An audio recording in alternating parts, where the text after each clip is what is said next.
الحمد لله نحمده ونستعينه ونستغفره ونؤمن به ونتوكل عليه ونعوذ بالله من شرور أنفسنا ومن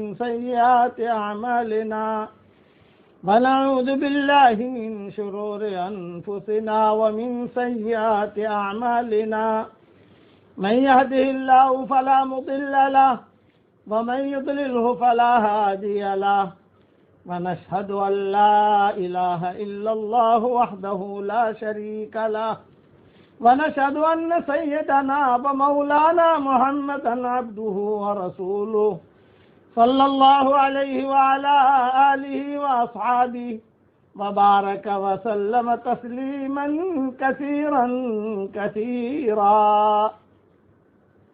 أما بعد فأعوذ بالله من الشيطان الرجيم بسم الله الرحمن الرحيم يا أيها الذين آمنوا اذكروا الله ذكرا كثيرا وسبحوه بكرة وأصيلا صدق اللہ العظیم۔ قابل احترام بھائیوں، دوستوں اور بزرگوں، مائیں اور بہنیں اور بیٹیاں، حضرت محمد صلی اللہ علیہ وسلم روزانہ ایک دعا مانگا کرتے تھے۔ پہلے وہ دعا میرے ساتھ آپ لوگ پڑھ لیجئے۔ میں نے میری کتاب مومن کے اخیار میں صبح شام کی دعاؤں میں یہ دعا لکھ دی ہے، پڑھیے میرے ساتھ۔ اللہم انی اسألک من فجاءۃ الخیر وأعوذ بک من فجاءۃ الشر۔ یہ جملے جو میں نے پڑھائے ہیں یہ حضرت محمد صلی اللہ علیہ وسلم کی زبان سے نکلے ہوئے جملے ہیں، اس کا نور ہی الگ ہے، اور کئی مرتبہ میں اس کے امیجز بنا کر بھیج بھی چکا ہوں، اور جو میری کتاب ہے مومن کا ہتھیار اس میں صبح شام کی دعاؤں میں لکھ کے دعا آپ کو مل بھی جائے گی سارے حوالوں کے ساتھ۔ ترجمہ بھی پڑھ لو، کیونکہ مجھے اس پر ہی بیان کرنا ہے، اس لیے میں پڑھا رہا ہوں کہ اے اللہ، اچانک کا خیر ہم سب کو نصیب فرما، اور اچانک کے شر سے اور اچانک کی برائی سے ہماری حفاظت فرما۔ اب قصہ سنیے۔ اللہ تعالیٰ جب کسی کے ساتھ خیر کا ارادہ کرتا ہے تو اس کو اچانک کا خیر دے دیتا ہے۔ اچانک کا خیر کا مطلب یہ کہ سوچ بھی نہیں رہا تھا، کہ وہ سوچ نہیں رہا تھا کہ یہ کام ہوگا، اور اللہ نے کروا دیا۔ اس پر میں حضرت محمد صلی اللہ علیہ وسلم کی مختصر سیرت بیان کر رہا ہوں۔ اسے سمجھ لینا کہ روزانہ کا مضمون یہی ہوگا کہ اچانک کا خیر کس کو ملا اور اچانک کی برائی سے کون بچا، بس یہ تو حضور صلی اللہ علیہ وسلم کی سیرت یہ پارٹ نمبر 1 ہے کہ حضرت محمد صلی اللہ علیہ وسلم کے والد کا نام عبداللہ کے والد کا نام عبد المطلب کے والد کا نام ہاشم۔ تو میں ہاشم سے شروع کر رہا ہوں۔ یہ ہاشم جو تھے یہ بہت خوبصورت تھے، اور مکہ مکرمہ میں بہت کھانا تقسیم کرتے تھے۔ یہ ہاشم، اسلام تو ابھی آیا نہیں تھا، بھئی اسلام تو آئے گا، حضور صلی اللہ علیہ وسلم پیدا ہوں گے، پھر آپ صلی اللہ علیہ وسلم کی 40 سال کی عمر ہوگی، پھر اس کے بعد جو ہے وحی آئے گی، پھر اسلام آئے گا۔ لیکن اللہ تعالیٰ کیسی خیریں دیتا ہے، کچھ نہ کچھ نیک کام کی وجہ سے خیریں ملتی ہیں۔ تو ان کی عادت تھی ہاشم کی کہ مکہ مکرمہ میں دور دور سے لوگ آتے تھے بیت اللہ کے لیے، بیت اللہ کو دیکھنے کے لیے آتے تھے، پرانا شہر، اور ہر نبی جو ہے تقریباً وہاں پہنچا ہے۔ تو یہ ہاشم جو ہے سب کا اکرام کرتے تھے، اور اکرام یہ کرتے تھے کہ ایک بہت بڑا ان کے پاس پیالہ تو نہیں کہوں گا، بہت بڑی ایک دیگ کی شکل ہوتی تھی، اس میں روٹیاں چورتے تھے اور روٹیاں چور کر اس میں سالن ڈالتے تھے اور پھر پلیٹوں میں جو ہے حرم میں جا کر بیٹھ جاتے تھے، جہاں آج کل یعنی یہ ہے حجر اسود اور رکن یمانی، اس کے درمیان یہ ہاشم جو ہے بیٹھ جاتے تھے، چونکہ بیت اللہ تو پہلے ہی سے تھا، وہاں بیٹھ کر جو ہے لوگ آتے تھے کہ طواف کرتے تھے، بے ایمان جو تھے وہ ننگا طواف کرتے تھے، دن کے اندر مرد طواف کرتے تھے، رات کو عورتیں طواف کرتی تھی، یہ ترتیب تھی اسلام سے پہلے، اور ننگا طواف کرتے تھے، کیونکہ وہ ان کے عقیدے میں یہ تھا کہ بھی جس کپڑوں کے ساتھ ہم نے گناہ کیا ہے اس کپڑوں کے ساتھ ہم بیت اللہ کا طواف کیوں کریں، یہ ان کے ذہن میں یہ بات تھی، تو رات کو عورتیں کرتی تھی ننگا اور دن میں جو ہے یہ مرد کرتے تھے۔ تو یہ ہاشم جو ہے انہوں نے اعلان کر رکھا تھا، انہوں نے کہا کہ بھئی کوئی بھی آئے کھانا میرے یہاں سے کھائے بس، تو لوگ جو ہے وہ طواف کرنے کے بعد وہاں بیٹھ جاتے تھے۔ کتابوں میں لکھا ہے کہ ہاشم خود اپنے ہاتھ سے دیتے تھے کھانا، یعنی کبھی بھی اپنے بچوں کو یا ادھر ادھر نہیں کہتے تھے، اپنے غلاموں کو نہیں کہتے تھے، ورنہ بھئی مجھے نیک کام کرنا ہے میں خود میرے ہاتھ سے کروں۔ آج کل آپ جو کھانا تقسیم کر رہے ہیں سب جگہ، اس میں اپنے ہاتھ سے دو، اپنے ہاتھ سے دینے کا فائدہ مزہ ہی الگ ہے۔ تو یہ ہاشم یہ تجارت کے لیے جاتے تھے شام، تو ان کی عادت یہ تھی، مکہ مکرمہ سے لوگ شام جاتے تھے تجارت کے لیے، تو ان کی ایک عادت یہ تھی کہ ایک اکیلا آدمی نہیں جاتا تھا، 15 20 30 50 مرد عورتیں بچے، ایک جماعت بنتی تھی ان کی، قافلہ بنا کے جاتے تھے، کیونکہ راستے میں ڈاکو، راستے میں جنات، راستے میں چور، راستے میں سانپ، راستے میں حالات یہ ہوتے تھے، اور اس زمانے میں مکہ اور مدینہ کے درمیان شیر بھی بہت ہوتے تھے۔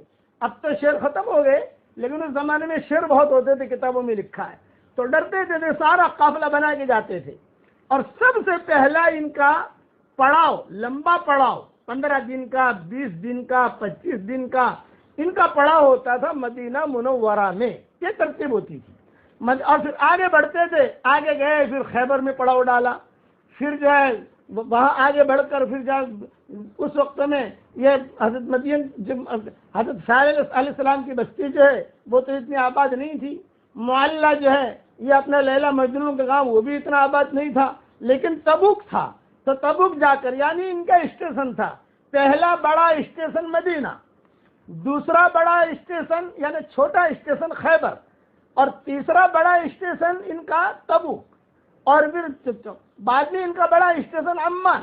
اس طریقے سے آگے چل کر یہ شام جاتے تھے۔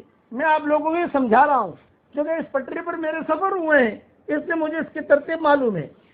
تو یہ ہاشم اور ان کے ساتھ جتنے قافلے والے تھے یہ سارے کے سارے مدینہ منورہ میں ٹھہرے۔ اچھا، مدینہ منورہ میں کہاں ٹھہرتے تھے یہ لوگ؟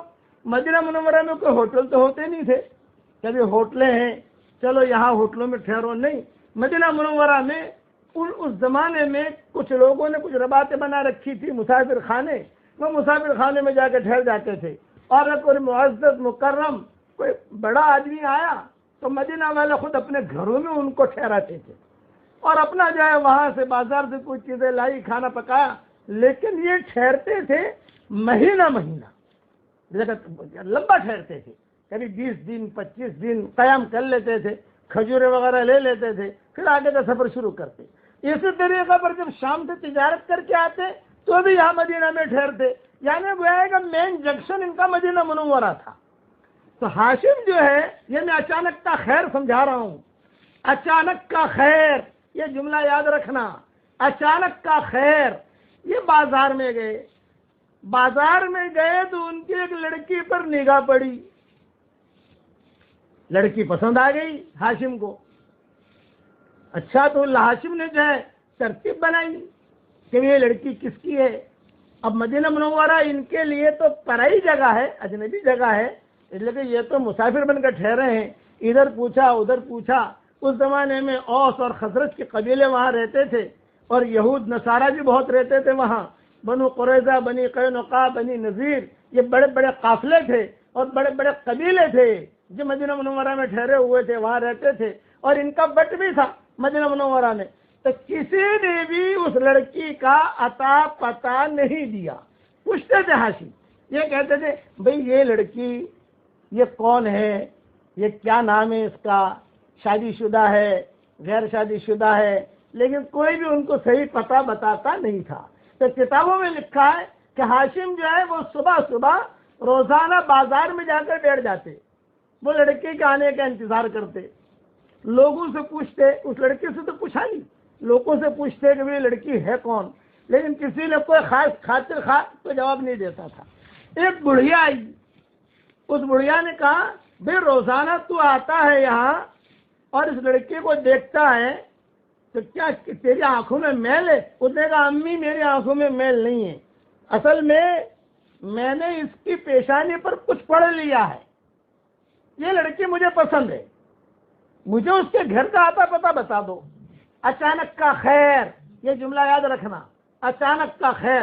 حضور صلی اللہ علیہ وسلم یہ دعا بہت مانگتے تھے، صبح شام مانگتے تھے کہ اللہ اچانک کا خیر مجھے دے دے، اچانک کے شر سے میری حفاظت فرما۔ ہم بھی مانگیں کہ اللہ ہمیں اچانک کا خیر دے، یعنی اچانک خبر آ جاوے کہ کورونا وائرس آسمانوں پر چلا گیا، اچانک ہمیں خبر آ جاوے کہ ساری پریشانیاں دور ہو گئیں۔ چنانچہ اس بڑھیا نے کہا کہ میں اس کا پتہ بتاتی ہوں تجھ کو، تو میرے ساتھ چل۔ لیکن اس بڑھیا نے بھی کوئی خاص ساتھ نہیں دیا۔ کتابوں میں لکھا ہے کہ جب 4-5 دن کے بعد جب ہاشم کے دل کے اندر وہ لڑکی اتر گئی اور پھر لڑکی جو چلی تو لڑکی کے پیچھے پیچھے یہ بھی چلے ہاشم، اور گھر پر گئے۔ گھر پر جا کر اس کے باپ تھے لڑکی کے، اس سے کہا میں تم سے ملنا چاہتا ہوں۔ یہ کہا بھی ملو، کیا بات ہے؟ یہ کہا آپ کی یہ لڑکی اگر غیر شادی شدہ ہے، فارغہ ہے، فارغہ کہتے تھے، فارغہ کا مطلب یہ کہ بغیر شوہر والی، کوئی کسی کے ساتھ منسلک نہیں ہے، تو میں اس سے نکاح کرنا چاہتا ہوں۔ یہ ہاشم نے لڑکی سے بات کی اور کہا پہلے مجھے اس کا نام بتاؤ۔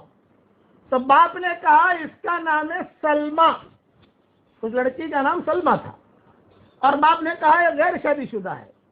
تو ہاشم نے کہا میرے ساتھ نکاح کرا دو اس کا۔ تو باپ نے کہا کہ تم کون ہو، مسافر آدمی ہو اور پھر یہاں لڑکی کو چھوڑ کر تم چلے جاؤ۔ تو ہاشم نے کہا میں ہاشم ہوں، ہاشم۔ ارے ہاشم وہ مکہ والا؟ یوں کہا ہاں، قریشی۔ قریش اصل میں بہت بڑی مچھلی کو کہتے ہیں، سمندر میں مچھلی بہت بڑی ہوتی ہے، اس کا نام ہے قریش، تو وہ سارے مچھلیوں پر جو ہے بٹ کرتی ہے، اس لیے قریش کو قریش کہتے ہیں کہ بڑا قبیلہ تھا۔ تو میں ہاشم ہوں، ہاشم، تیری لڑکی کو میں سکھی رکھوں گا، تو بالکل مطمئن رہے۔ چنانچہ یہ سلمہ کے ساتھ ہاشم کا نکاح ہو گیا۔ 15 دن وہی قیام کیا، بعض کتابوں میں لکھا ہے 20 دن قیام کیا، اور پھر جو ہے یہ ہاشم چلے گئے شام بغرض تجارت۔ سلمہ رہ گئی مدینہ منورہ میں، اور سلمہ سے اور سلمہ کے باپ سے یہ کہا کہ دیکھو ہم تجارت کے لیے جا رہے ہیں، 1 مہینہ تو نہیں، 2 مہینہ، 3 مہینہ، 4 مہینے کے بعد واپس لوٹیں گے۔ جب واپس لوٹیں گے تو مدینہ منورہ میں قیام بھی کریں گے، اور قیام کر کے ہم جو ہے تمہاری لڑکی کو مکہ مکرمہ لے جائیں گے۔ یہ بات طے ہوگی۔ 15 دن 25 دن قیام کر کے بیوی کے ساتھ یہ ہاشم چلے گئے شام۔ اب جب شام گئے 2 مہینہ گزر گیا، کوئی خبر نہیں، 3 مہینہ گزر گیا، کوئی خبر نہیں، 4 مہینہ گزر گیا، کوئی خبر نہیں، 6 مہینہ گزر گیا، کوئی خبر نہیں۔ بھئی یہ قافلہ گیا کہاں؟ یہ ہاشم پتہ نہیں یہ لوگ کہاں گئے، کہیں یمبو کے راستے سے مکہ تو نہیں چلے گئے، کہیں دھوکہ تو نہیں دیا ہم کو؟ اس لیے کہ شام سے کسی کو مکہ جانا ہے تو سیدھا سیدھا راستہ تو مدینہ والا ہے، کہ شام سے آئے گا جارڈن، جارڈن سے آئے گا تبوک، تبوک سے آئے گا معلّہ، معلّہ سے آئے گا صالح مدینہ علیہ السلام کے ویلا مدینہ اخاہم شعیبہ، وہاں پہنچے گا، اور پھر آئے گا خیبر، خیبر سے آئے گا مدینہ، مدینہ منورہ سے پہنچے گا مکہ۔ یہ سیدھا سیدھا راستہ ہے۔ لیکن اگر کوئی ہیرا پھیری کرنا چاہے تو صاحب جو ہے تبوک سے سیدھا یمبو ہوتے ہوئے اور رابغ ہوتے ہوئے وہ رستے سے، سمندری رستے سے بھی جا سکتا ہے۔ ان لوگوں کو یہ شک ہوا یار ہماری لڑکی کے ساتھ کوئی دھوکہ بوکا تو نہیں کیا۔ خیر اس زمانے میں واٹس ایپ تو تھے نہیں، موبائل فون تو تھے نہیں، لیکن اڑتے اڑتے اڑتے اڑتے خبر آئی کہ بھی ہاشم کو تو سانپ نے کاٹ لیا وہاں، اور ہاشم کا تو وہاں شام میں ہی انتقال ہو گیا، اور یہاں یہ سلمہ یہ حمل سے تھی۔ بچہ پیدا ہوا، لڑکا پیدا ہوا۔ جب لڑکا پیدا ہوا تو اس کے سر پر بال تھے، ایک بال جو ہے سفید تھا، تو سارے مدینہ والوں نے کہا کہ ارے یہ لڑکا تو یتیم پیدا ہوا ہے، لیکن ہذا شیبہ شیبہ شیبہ، یہ تو بوڑھا ہے بوڑھا ہے۔ ارے بھی کیوں بوڑھا ہے؟ یہ کہ بال سفید ہے دیکھو۔ سارے مدینہ میں اعلان ہو گیا کہ سلمہ بیوہ ہو گئی اور یہ بچہ جو ہے یہ یتیم ہے۔ اچھا، وہاں مکہ والے بھی ہاشم کو ڈھونڈ رہے تھے، کبھی کہاں گئے؟ مدینہ والے بھی ڈھونڈ رہے تھے، ہاشم کا تو انتقال ہو گیا وہاں۔ قافلے نے آ کر خبر دی کہ ان کا تو وہاں انتقال ہو گیا، اب کیا کریں؟ اب یہ لڑکا جو پیدا ہوا اور سر میں بال جو ہے ایک بال سفید تھا، تو پورے مدینہ والوں نے ان کا نام رکھا شیبہ۔ اور وہاں مکہ مکرمہ میں ان کے جو رشتہ دار تھے ہاشم کے، انہیں اطلاع ملی کہ بھی ہاشم نے شادی بھی کی ہے اور لڑکا بھی پیدا ہوا ہے، اور یہ جو ہے اب کسی سے وہ تو بہو ہے ہماری سلمہ، ہمیں تو جا کے لانا چاہیے۔ چنانچہ مکہ والے ہاشم کو دیکھنے تو جا نہیں سکتے، وہ تو مرا گئے شام میں، لیکن مدینہ آ کر بہو کو تو لے جاویں، مدینہ آ کر اپنا جو بچہ لڑکا پیدا ہوا ہے اس کو تو لے جاویں۔ چنانچہ وہاں سے لوگ آئے لینے کے لیے۔ جب لوگ لینے کے لیے آئے، تحقیق کی بھی ہاشم نے کون سی لڑکی سے شادی کی، ہاشم نے کون سی لڑکی سے شادی کی، بتایا کہ یہ گھر میں شادی کی۔ وہاں سلمہ کے پاس گئے، کچھ روئے دھوئے، جیسے عربوں کی عادت تھی کہ وہ ایک ایک سال میں بھی تعزیت کرتے تھے وہ لوگ، وہاں کی عورتیں بھی ایک ایک سال میں تعزیت کرتی تھی۔ کسی کا انتقال ہو جائے تو جو ہے باقاعدہ نوحہ کرنے کے لیے، رونا یعنی رونے کے لیے عورتوں کو جمع کر کے رکھا جاتا تھا، بھاڑے کی عورتیں تھی، کرائے کی، مطلب ان کا کام جو ہے رونا ہوتا تھا۔ اس زمانے میں یہ دستور تھا نوحہ کرنا۔ ایک سال کے لیے کرائے سے عورتیں لے آتے تھے 10-15، اور اچھے خاصا جو ہے کھانا کھا رہے یہ کر رہے، لوگ آئے تو ان عورتوں نے جو ہے فوراً رونا شروع کر دیا، واہ جبلا واہ جبلا، ارے وہ تو پہاڑ جیسا تھا، ارے وہ تو چاند جیسا تھا، ارے ابھی تو تم کھانا کھا رہی تھی۔ ویسے بھی عورتوں کو رونا جلدی آتا ہے، تو وہاں جو ہے انہوں نے نوحہ شروع کر دیا مدینہ میں۔ اچھا جو لڑکا جو پیدا ہوا وہ لاؤ، تو لیا لڑکے کو، کہا کہ کیا نام رکھا؟ انہوں نے کہا کہ اس کا نام شیبہ، بوڑھا۔ تو انہوں نے کہا نہیں نہیں نہیں نہیں، اس کا نام عبد المطلب ہے۔ یہ عبد المطلب تھے کہ یہ یہ حضور صلی اللہ علیہ وسلم کے دادا۔ یہ کہ نہیں نہیں نہیں، تم شیبہ کیسے کہتے ہو؟ یہ تو جو ہے اس کا نام عبد المطلب ہے۔ اور اس کا جو بھی خرچہ، سلمہ کو کہا کہ اب جو ہے یہ لڑکا ہمارا ہے، تم بالکل بے فکر رہنا، تم بھی ہماری ہو، ہم تمہیں مکہ مکرمہ لے جائیں گے، لیکن یہ کہ بچہ تھوڑا بڑا ہو جائے، تھوڑا اس قسم کا ہو جائے کہ ہم تو۔ مدینہ والوں نے کہا کہ نہیں بھی، آپ اس لڑکے کو اپنے ساتھ ہی لے جاؤ۔ چنانچہ روایتوں میں آتا ہے، کتابوں میں لکھا ہے، تاریخی روایتیں ہیں، تاریخی روایتوں میں یہ لکھا ہے کہ مکہ سے جو رشتہ دار آئے تھے وہ سلمہ کو اور یہ عبد المطلب کو لے کر مکہ مکرمہ پہنچے۔ جب مکہ مکرمہ پہنچے، تنعیم کے قریب پہنچے، تو یہ عبد المطلب تو چھوٹے تھے، پرانے کپڑے، بخار، کپڑے بھی پھٹے ہوئے، اور اس طریقے سے یہ وہاں پہنچے۔ جب وہاں پہنچے تب یہ شرم آ رہی تھی، دو بات کی شرم آ رہی تھی، کبھی ہاشم نے مدینہ جا کر شادی کی، ایک یہ کبھی کسی کو یہاں اطلاع بھی نہیں دی، دوسرا ہے کہ لڑکا پیدا ہوا، اب یہ سلمہ کو کہاں رکھیں اور یہ بچے کو کہاں رکھیں؟ تھے تو شریف لوگ، یہ تو لوگ پوچھتے تھے کہ یہ لڑکا کس کا ہے، تو کہتے تھے کہ ہے، ہم لے آئے ہیں، کسی جگہ سے ملا ہے، یہ ہے۔ یہ عبد المطلب تھے۔ عبد المطلب بچپنا ان کا بہت یتیمی میں گزرا۔ کتابوں میں لکھا ہے کہ کبھی کبھی اچھا تھے بڑے کے بیٹے، لیکن باپ بڑا تھا، بہت خدمت کرتا تھا۔ اچھا یہ بہو جو ہے یعنی ماں، اسی لیے میں میرے ساتھیوں کو کہتا ہوں کہ کسی کے یہاں لڑکا اور لڑکی پیدا ہو تو ہاشم اور سلمہ نام رکھو، اس کا جوڑ ہے. یا کسی کے یہاں جیسے ایک لڑکا پیدا ہوا ہاشم نام رکھو، پھر جو اللہ نے لڑکی دی سلمہ نام رکھو.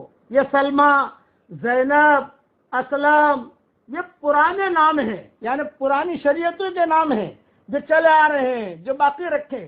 اسی لیے مدینہ منورہ میں زینبیں بہت ہوتی تھی. حضور صلی اللہ علیہ وسلم کا مدینہ کے ہر گھر میں زینب ہوتی تھی، ہر گھر میں زینبوں کے قصے آتے تھے حضور صلی اللہ علیہ وسلم کے پاس. تو حضور صلی اللہ علیہ وسلم پوچھتے تھے ایو زینب، بھائی مدینہ میں تو مدینہ تو زینب سے بھرا ہوا ہے، ہر گھر میں زینب ہے، بتاؤ وہ کون سی زینب کا یہ قصہ ہے، یا فرماتے تھے. اور ایک بات کہوں، مذاق کر رہا ہوں، برا مت ماننا، زینب نام جو ہے یہ بہت اچھا ہے، برکتی ہے. بس تھوڑا سا ایک پوائنٹ اس میں یہ ہے کہ زینب نامی لڑکیاں جو ہے تھوڑی تیز دماغ کی ہوتی ہیں، بس اتنا، لیکن برکتیں بہت ہوتی ہے، اس میں کوئی شک نہیں. برا مت ماننا، اگر برا لگے، کوئی زینب سن رہی ہو تو برا نہ مانے، یہ تو بات میں آ گئی، بات میں نے بتا دی. حضور نے خود اپنی بیٹی کا نام بھی زینب رکھا، عبداللہ ابن مسعود کی بیوی کا نام بھی زینب تھا، اور کئی زینبوں کے قصان زینب عن زینب. حضور صلی اللہ علیہ وسلم کو جو جادو دے یعنی زہر دینے والی جو تھی اس کا نام بھی زینب تھا، یہودیہ تھی. اب بقیہ تفصیل ہاشم کی، یہ عبد المطلب کی اور سلمہ کی کل انشاءاللہ پوری کروں گا. ابھی مفتی صاحب سے جو ہے مسائل سن لیجیے آپ.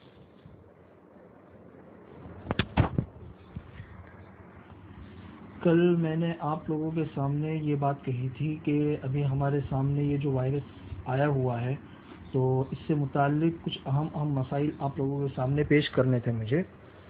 تو سب سے پہلے میں شروع کرتا ہوں نماز کے مسائل سے متعلق، کہ اس میں نماز کے مسائل بھی ہے، زکوٰۃ کے مسائل بھی ہے، نماز جنازہ کے بھی مسائل بھی ہے.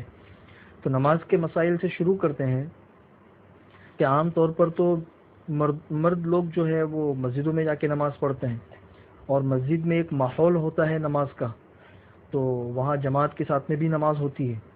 نماز مستقل اپنی جگہ پر ہے، لیکن نماز کو جماعت کے ساتھ پڑھنا یہ مستقل ایک اہمیت اور فضیلت کا حامل ہے. جماعت کے ساتھ نماز پڑھنے کے جو فضائل ہیں وہ آپ لوگوں کے سامنے ہوں گے کہ جماعت کے ساتھ پڑھی ہوئی نماز 27 گنا بڑھ جاتی ہے انفرادی نماز کے مقابلے میں. اسی طرح جماعت کی تاکید کے لیے وہ حدیث بھی آپ لوگوں کے سامنے ہوگی جو حضور اکرم صلی اللہ علیہ وسلم نے ارشاد فرمایا کہ میرا جی چاہتا ہے کہ نماز کھڑی ہو جائے تو اس کے بعد کسی کو جنگل میں بھیجوں اور وہاں سے لکڑیاں منگواؤں، اور جن لوگوں نے گھر میں انفرادی نماز پڑھ لی ہے ان لوگوں کے گھروں کو جلا دوں. حضور اکرم صلی اللہ علیہ وسلم امت پر کتنے شفیق ہیں وہ ہمارے سامنے ہیں، لیکن اس کے باوجود انفرادی نماز پڑھنے والوں کے لیے کس قسم کی سختی والی بات کی ہے وہ ہم دیکھیں. تو یہ تو 2 احادیث، اس کے علاوہ اور بھی کئی احادیث ہیں. ان احادیث کو سامنے رکھتے ہوئے فقہاء نے یہ بات کہی ہے کہ کم سے کم جماعت کے ساتھ نماز پڑھنا یہ سنت مؤکدہ ہے، بغیر کسی عذر کے چھوڑنا جائز نہیں ہے. بغیر کسی عذر کے انسان چھوڑے گا تو وہ گنہگار ہوگا. اس لیے اب مسجدوں میں تو ہم نماز نہیں پڑھ سکتے ہیں، ہم گھروں میں نماز پڑھیں گے. تو اب گھروں میں نماز پڑھنے کی 2 شکلیں ہیں. ایک شکل تو یہ ہے کہ انسان انفرادی طور پر نماز پڑھ لے، دوسرا یہ ہے کہ انسان جماعت کے ساتھ نماز پڑھے. تو جماعت کے ساتھ نماز پڑھنا یہ افضل ہے تنہا نماز پڑھنے کے مقابلے میں. خود ایک مرتبہ حضور اکرم صلی اللہ علیہ وسلم جب صلح حدیبیہ سے واپس تشریف لائے تو اپنے گھر والوں کو جمع کر کے گھر میں نماز پڑھائی ہے. تو اس وقت میں ہمیں اس سنت پر عمل کرنے کا بھی الحمدللہ موقع مل رہا ہے. اس لیے گھروں کے اندر ہم جماعت کے ساتھ میں نماز پڑھیں. گھر کے اندر جماعت کے ساتھ ہم نماز جو پڑھیں گے تو اس میں بہت ساری اور چیزوں پر بھی عمل ہوگا. فقہ کی کتابوں کے اندر ایک چیز مستقل آتی ہے کہ گھر میں مسجد بیت ہونی چاہیے. خود گھر کی مسجد، گھر کے اندر ایک جگہ ہو جہاں پہ نماز ہو. تو اس چیز پر بھی عمل ہو جاتا ہے کہ گھر میں ایک جگہ مخصوص کر لی جائے جہاں پہ نماز ہو باقاعدہ. اسی طریقے سے خود حدیث کے اندر آتا ہے کہ بھئی اپنے گھروں کو قبرستان مت بناؤ. قبرستان نہ بنانے کا مطلب یہ ہے کہ گھر میں نماز بھی نہ ہو، قرآن بھی نہ ہو، تعلیم بھی نہ ہو، اور یہ سب چیزیں ہوتی رہے گی تو ہمارا گھر قبرستان بننے سے بچ جائے گا. تو اس حدیث پر بھی عمل ہو جائے گا، ہم اپنے گھروں کے اندر نماز وغیرہ کو زندہ کریں گے. تو سب سے پہلی آج تو یہ بات ہے کہ گھر کے اندر ہم لوگ جماعت کے ساتھ نماز پڑھے، اس کی بہت زیادہ تاکید ہے. اب جماعت کے ساتھ نماز کس طریقے سے پڑھنا، اس کے بہت سے مسائل ہیں. اس کو انشاءاللہ میں آئندہ کل آپ لوگوں کے سامنے بتا دوں گا کہ جماعت کے ساتھ نماز کس طریقے سے پڑھنا، پھر نیت کے جو مسائل ہے وہ سب کل بتا دوں گا انشاءاللہ۔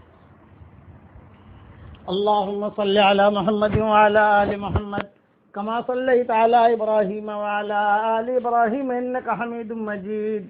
اللهم لك الحمد كله ولك المن كله، لك الشكر كله ولك الملك كله، لك الخلق كله ولك الفضل كله، وإليك يرجع الأمر كله، وإليك يصعد الكلم الطيب كله.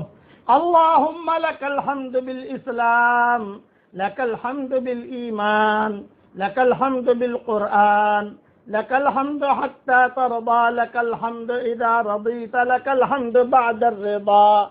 اللهم آت نفوسنا تقواها وزكها أنت خير من زكاها، أنت وليها ومولاها.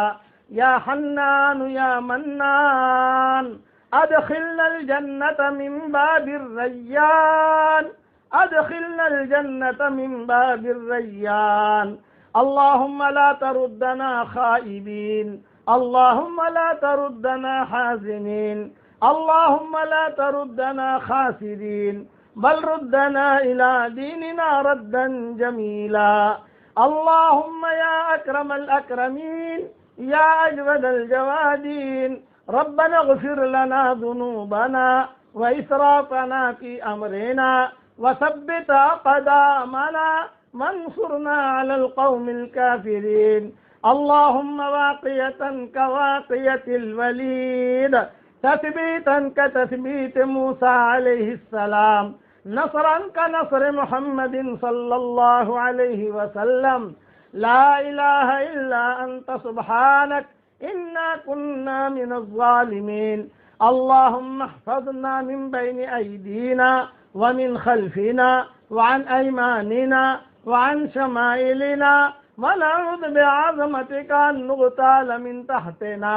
رضينا بالله ربا وبالإسلام دينا وبمحمد صلى الله عليه وسلم رسولا ونبيا. لا إله إلا الله الحنان المنان، حسبنا الله ونعم الوکیل، نعم المولا ونعم النصیر. اے اللہ ہمارے گناہوں کو معاف فرما، اے اللہ ہماری خطاؤں سے درگزر فرما. اے اللہ پوری امت کی طرف سے معافی کی بھیک مانگتے ہیں تو ہم سب کو معاف فرما دے. اے اللہ پوری انسانیت پریشان ہے. اے اللہ یہ سارے انسان دنیا میں جتنے آباد ہیں، جون سے ملک میں ہیں، اے اللہ جون سی زمین پر ہیں، وہ سارے کے سارے تیرا کنبہ ہے. تیرے نبی نے ہمیں فرمایا ہے الخلق عیال اللہ، ساری مخلوق اللہ کا کنبہ ہے. اس میں ہر مخلوق آ گئی، جانور بھی آ گئے، سب آ گئے. الخلق عیال اللہ، ہر جس چیز کو تو نے پیدا کیا ہے اے اللہ تیرا کنبہ ہے. اے اللہ اس وقت میں انسانیت بہت پریشان ہے. اے اللہ اچانک کا خیر ہمیں نصیب فرما دے، اچانک کے شر سے آفت سے تو ہماری حفاظت فرما دے. اے اللہ جو بیمار ہو، ہسپتالوں میں جو بیمار ہو، جس مذہب کا بیمار ہو، اے اللہ مرد ہو یا عورت ہو، تو اس کو شفائے کاملہ عاجلہ عاجلہ دائمہ مستمرہ تو عطا فرما. اے اللہ مسجدیں رو رہی ہیں، کعبہ رو رہا ہے، حجر اسود رو رہا ہے، اور اللہ صفا مروہ بھی رو رہے ہیں، اور رکن یمانی بھی رو رہا ہے، اور حتیم بھی رو رہا ہے، ملتزم بھی رو رہا ہے، اور اللہ مقام ابراہیم بھی انتظار میں ہے، زمزم کا کنواں بھی انتظار میں ہے، اور مدینہ منورہ کی کھڑکیاں، مدینہ منورہ کی اللہ ستون یہ انتظار میں ہے، مسجدیں انتظار میں ہیں. کیا کہاں چلے گئے نماز پڑھنے والے؟ مینارے انتظار میں ہیں، ممبر اور محراب انتظار میں ہیں. اے اللہ ہم تو تجھ سے معافی کی بھیک مانگتے ہیں. اے اللہ اچانک کا خیر ہمیں نصیب فرما دے، اچانک کے شر سے آفت سے تو ہماری حفاظت فرما دے. ہمارا کھویا ہوا دین ہمیں واپس دے دے، ہمارا کھویا ہوا قرآن واپس دے دے. اے اللہ ہم نے بہت بڑے بڑے گناہ کیے ہیں، بہت بڑے بڑے گناہ کیے ہیں، اس کی وجہ سے یہ عذاب ہم پر آیا ہے. اے اللہ تو کریم ہے، کریم ہمیشہ بہت جلدی خوش ہو جایا کرتا ہے۔ اے اللہ رات کو ماں باپ اپنا دروازہ بند کر دیتے ہیں مگر تو اپنا دروازہ بند نہیں کرتا، تیرا دروازہ تو کھلا ہوا ہے۔ اے اللہ ہم سب کو تم معاف فرما دے، ہر انسان کو اے اللہ تو اپنا قرب دے دے۔ ہماری یہ دعا ہے جتنے انسان اس وقت دنیا میں آباد ہیں ان سب کو سیدھا راستہ بتا دے اور ان سب کو ہدایت دے کر ہم سب کو تو جنت میں داخل فرما دے۔ اے اللہ تیری جنتیں بہت وسیع ہیں۔